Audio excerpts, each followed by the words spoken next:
Hey, what's up guys? So we just got some welcome new improvements here for the Cobra RAD 700i. This is Cobra's flagship detector, and with some of these latest updates, we're now going to be getting even better performance as well as improved filtering. Now, according to Cobra, there are 3 improvements here in this latest update. The first one is they've added extreme mode, which helps to improve the performance of the detector and make it much more responsive. We had it first on the RAD 490i, and now it's finally available here on the RAD 700i. And I can tell you that now that I've tested extreme mode here, this is the only sensitivity mode that I actually feel comfortable running here on the 700. It is significantly faster than what I see with the other sensitivity modes. Now, the second improvement has to do with some improvements to Cobra's collision avoidance system, so improving blind spot filtering here with the detector. And then third, they've also made some improvements here with laser filtering. It's not perfect, it does still false to laser, but it sounds like they made some improvements so that it falses less. And in this video, I want to go ahead and share not only what the improvements are, but how well they work. You see, Escort/Cobra has shared a white paper that goes over their findings with their testing, and I've done some testing with my own radar guns as well. And so in this video, let's go ahead and take a look at how this detector performs here with this latest update and what we can expect now moving forward. Now let's start things off by taking a look at the extreme mode. And we'll begin here first by taking a look at Escort's white paper, and I'm also going to run through my own test results here too. Now for their testing, they used a RAD 700i with the previous firmware, as well as another one here with the new firmware. And then in terms of settings, they ran the Cobra here in high sensitivity, as well as with the new extreme mode. And then with the competitor, which I think is one of the Unitons, they don't specify exactly which model, they mentioned they run it in highway mode with the K-band filter turned off. And then in terms of bands, they run it here with X, K, and KA on, with the detector set to KA wide, so sweeping all of KA band. And beginning here first with response time, they've got some results here for K-band and then KA on 33.8, 34.7, and 35.5. If we take a look at the Cobra with the previous firmware in high sensitivity mode, you can see its response time here was about 2 seconds to maybe 1.5, depending on the radar frequency, an average of a little under 2 seconds. If we move over here to the new firmware, the response time does get better. It drops down to about 1.28 seconds here. Plus minus, of course, depending on the exact radar frequency. Now, when you jump over here to extreme mode, they show that the response time drops from a little over 1 second to just under half a second. This is a really nice improvement. And then the competitor, it's like the Uniton detector with K-filter off, it does really well here with response time. Now, I noticed they only tested here with the high sensitivity mode and the extreme mode. For my testing, I took a look at it with sensitivity set to low, medium, high, and extreme, and I learned even more here. And I've posted my results over on RDF, and I'll link to this as well so that you can take a look. But starting off here first with KA band, against the Stalker DSR-2X, if we take a look at the detector set to low or medium sensitivity, the response time is pretty slow. It takes nearly 2 seconds for the detector to start alerting once the radar gun starts firing. If we switch now to high sensitivity, it drops down to about 1.3 seconds on average. And then when I switch to extreme mode, the average response time drops down to just 0.4 seconds, which is much better. This under half a second or so is around the target that I'm aiming for, so half a second or less. And only extreme mode here is the one that fits the bill on KA band. Now let's go ahead and demo some of these shots so that you can see the speeds for yourself. We'll first start here with the low sensitivity option.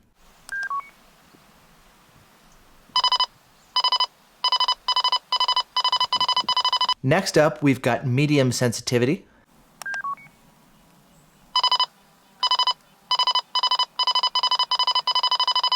Next, we've got high sensitivity, where things do start to speed up a bit.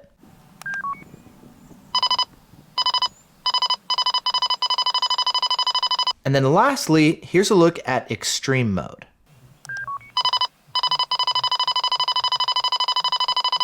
Now on K-band, things actually get quite a bit worse.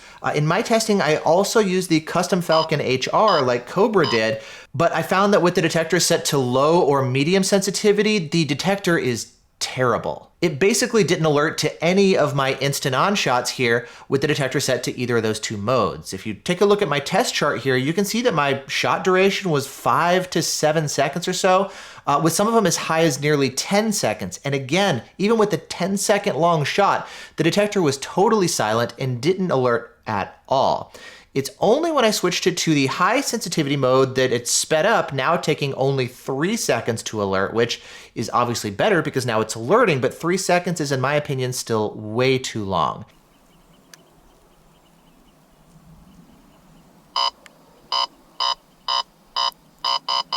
Now, switching over to the extreme sensitivity mode, now again it starts performing better at about 0.4 seconds or so on average, which is again way better than before. Now with the Cobra, if you have it set to the automatic sensitivity mode, it's going to be switching between low, medium, and high, depending on how fast that you're driving. So at lower speeds, it's going to be at low sensitivity. At higher speeds, it's going to be at high sensitivity.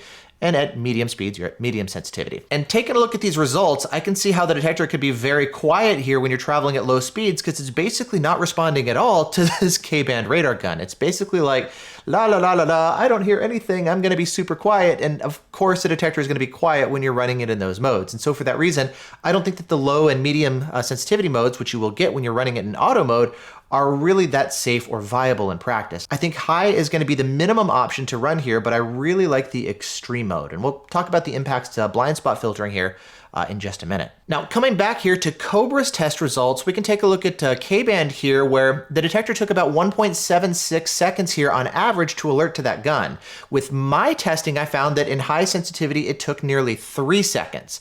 Now, they do test with 2 different K-band guns. They mention having both the Falcon HR and the Genesis VP. I'm not sure exactly which of the K-band guns they used here in this particular chart. Some detectors do struggle with detecting that specific gun and the Raptor RP1, which is kind of the same gun, but just in a dash mount form factor. And so it's possible that maybe they tested with the Genesis VP, and that's why they're actually seeing better results, because that gun actually uses circular polarization. Basically, I think the Falcon HR looks more like a blind spot radar, so there might be a little bit of additional filtering going on here, which is why we would see some of these slower results. Then moving on to long range testing, I haven't done this with the newest firmware, but Cobra has, and they do have some interesting findings here to share in terms of long range improvements. And their test course is a relatively straight road here. It looks like we got the police officer or radar gun sitting right there. And then on the far end of the course where they start driving, there's these 2 bends in the road here like this. And so question is kind of like where we start detecting these signals before we actually get to this long straightaway heading right to the radar gun. Then taking a look at some of the results here, starting off here with K-band with the custom Falcon HR, we've got the detector with the previous firmware set to high sensitivity and then the new firmware set to extreme sensitivity, but the performance is basically the same. They find that the variance here is only 1%. They also talk about the results here with a competitor. We don't really know which detector it is, so it's kind of hard to have like a meaningful comparison here. You know, is it a cheap detector? Is it an expensive one? We don't really know, so I'm going to be kind of ignoring that, but you can of course take a look if you're curious to see how that compares. Now, they also test a second K-band gun. They've got the Genesis VP, and they do see more of a difference here with this particular gun. They find that with the previous firmware set to high and then the new firmware set to extreme, the detection range jumps from just under 1 mile to nearly 1.2 miles. And this variance here is about a 24% improvement. So again, your results can certainly vary depending on what radar gun that you're testing with, your test course, the frequency, the settings, the firmware, the terrain, all this kind of stuff. Then moving on to Ka-band, they tested first on 33.8 with the MPH-B3, and surprisingly, they actually saw the new firmware drop and negatively impact performance. With the previous firmware and the sensitivity set to high, their detection range was a little over 1.1 miles. With the upgraded firmware and the detector set to extreme mode, which should perform even better than high, they actually saw a reduction in range to just under 1 mile. And you can see the variance here is a negative 13%. Now, I don't know how many runs they did. I don't know how much traffic impacted things. And so run-to-run variation is kind of a thing. It's one of the reasons why we like to look at lots of different tests on lots of different test courses and whatnot. But taking a look at this one test, we're actually seeing a reduction in performance here on 33.8 with the more sensitive option, which is really not what we would expect. So I'd like to see more testing done there. Then moving on next here to 34.7 with the Stalker 2, that's a handheld gun. I sometimes test with the Stalker 2 and just kind of lay it down on the dash instead of the DSR-2X, but either way, taking a look at the difference here with the previous firmware and the sensitivity set to high, and then the new firmware set to extreme, this is more of what we would expect, where the range jumps from about 1 mile of detection range to almost 1.2 miles. And then the variance here is going to be an 18% improvement with the newer firmware. It's a bit weird to see that they're comparing the previous firmware on high and the new firmware on extreme because we have two variables here, both the firmware and the sensitivity mode, but I guess they're kind of comparing with like the maximum performance previously and the maximum performance we have now. Then moving on to 35.5 detection with the Talon, which is also a handheld gun. I guess they're not using like a Genesis 2 or a Genesis 3 or something. Testing with the same firmware and settings combinations, the performance is pretty much the same. There's actually a 1% drop in range, which, I mean, again, could easily be explained just due to run-to-run variation. Detecting within a couple feet, it's basically the same thing here. And so the results here are definitely variable depending on what radar gun that they're using, depending on what the settings are. Typically the newer firmware with the more extreme sensitivity mode is going to perform better, but other times it performs worse, which again could be explained just by run-to-run variation. But it's good to see some actual test data here nonetheless. Next, moving on to false alert filtering. They've also done some testing here as well, where it looks like they drive here in this big loop and then just basically count how many false alerts do you get with each different drive. Now, the results here are definitely going to vary, you know, just based on what cars are around you. Sometimes you got more Mazdas or Hondas or something, and so you're going to be getting more falses, sometimes less. So these results will vary from one drive to the next. So I like to see that they've done 5 different drives and then averaged the results here. Now, taking a look at the results, with the previous firmware set to high sensitivity, they got an average of 5 false alerts. With the new firmware set to high sensitivity, they got to 4 false alerts. And then the new firmware set to extreme mode, it went up to 6 false alerts. So not a huge difference either way, but they do compare it over here to the other detector, which gives them 21 false alerts. I do find that if this is a Uniden detector and they're not telling us what it is, they just say competitor, the K filter is going to, of course, impact the blind spot filtering. Depending on the detector and the firmware that you're running, we do find that with the Unidens, a lot of times you can enable the K filter and it doesn't really impact performance that much, but it does help with false alert filtering. And so this would be a worst case scenario to maximize the performance here with this detector. If you turn on the K filter, it should improve the blind spot filtering without too much of a dramatic negative impact to performance. But again, that does vary depending on the exact detector and firmware that you've got loaded. Now, most of the testing that I was doing earlier on, especially before I did my response time testing, was with the detector set to the auto sensitivity mode. And I was like, wow, this is actually really quiet. And then taking a look at the results that I find of why it's so quiet, especially on low and medium sensitivity, basically doing this, it makes sense why it's so quiet. Here's another example with the R9W running, and you can see its LED going crazy due to all the door openers nearby, while the Cobra, on the other hand, set to auto or low sensitivity, is dead silent. Now that said, after I did my testing, I started doing some testing with extreme mode, and I find the detector is still actually pretty quiet, which does seem to be in line with what Cobra is reporting. I'm still seeing some false alerts against like your Mazda CX-5s and a lot of the usual offenders, and to be fair, a lot of my testing so far has been on like back roads and stuff. I've been doing some testing passing shopping centers, which is kind of where your low speed muting and your lockouts kick in, but it's not crazy excessive so far in extreme mode. And that does seem to be similar to what I've seen some other people report with some of their initial findings that they've shared on the forums too. We obviously need to do more testing with extreme mode in particular, but I think that based on what I'm seeing with the false alert filtering and the performance, I think this is going to be the way to go here with this detector. Now, the last update that Cobra mentions is the fact that they've reduced the laser false alerts. Those can happen sometimes due to headlights on certain oncoming vehicles. I have found one vehicle where I have gotten a false laser alert as it was approaching me, so they haven't completely fixed it, but it's nice to see that they're working on it, and it sounds like they have reduced the false laser alerts. It's also worth noting that for this new update, they finally released not only Windows software, but also Mac software as well. So if you want to update your detector, you can do it now both on Windows or on Mac. And I'll put a link to Cobra's website where you can go and download the software for both of the different OSs. And so as you can see, this new extreme mode option seems to be very helpful when it comes to improving the performance of the detector, particularly when it comes to response time. It can sometimes also help with range as well, depending on the situation. Sometimes they get worse range, which is a little bit unusual, but I don't think that's necessarily related to the extreme mode. But either way, I do think that this is going to be the way that moving forward, I'm going to be running this detector. Based on what I'm seeing with the response time in the auto sensitivity mode, which uses low, medium, and high sensitivity, I think there's way too much of a negative impact where it's basically doing this and saying, wow, I'm such a quiet detector, that's not a safe way to run a detector. And so I think running it in extreme mode is going to be the way to go because the response time is way better and the false alert filtering is still actually pretty reasonable. Now there's other stuff that we could talk about as well, like the Drive Smarter app.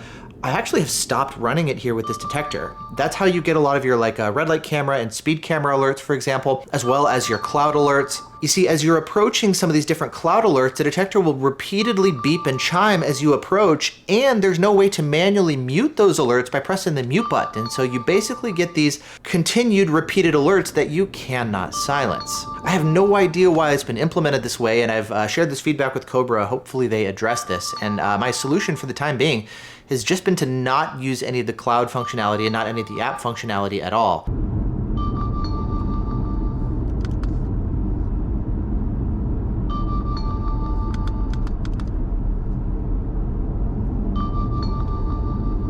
So no cloud alerts, no speed limit display or anything, but this seems to be the best approach for now. It's also worth noting that Escort and Cobra have just announced a partnership with TomTom, the GPS mapping provider, and they're going to be using the TomTom speed limit database now moving forward for all of their cloud alerts, which means that the speed limit display on the front of the detector should hopefully be more accurate. Hopefully they get better coverage of a lot more roads, etc. I know sometimes the speed limit feature actually has been going down over the years, so hopefully it's more accurate and more reliable than what we've seen with their previous database source driving around with it the past couple of years. And so more improvements to come, I'm hoping, but either way, it seems like this latest improvement here is definitely one worth upgrading and running here. And as people continue doing their testing and whatnot and sharing their findings, the forum is going to be one of the best places where we're sharing a lot of our findings. I'll link to that down in the description below, as well as the link to where you can purchase the detector, where you can download the latest firmware, where you can take a look at the test results, the white paper, etc. All that kind of stuff will be linked down below,